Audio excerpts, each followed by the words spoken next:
धन्य धन्य जोगले भोगे है मन कमल खिलायल। धन्य धन्य जोगले भोगे है मन कमल खिलायल।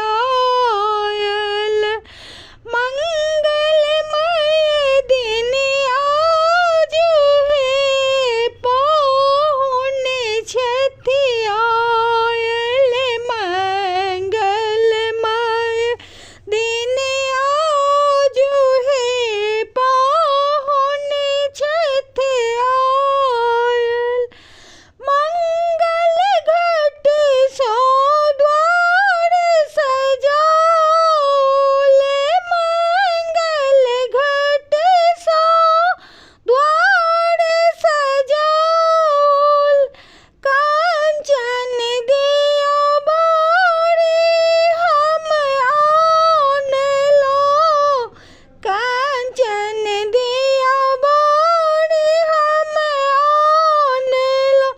करके आन पागे हिनका सजाओल।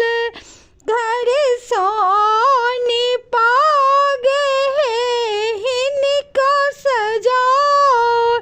हिनकर मान बढ़ाओल।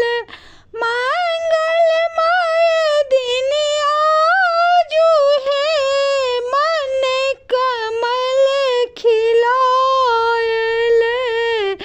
मंगलमय दिन आजू है मन कमल खिलायल।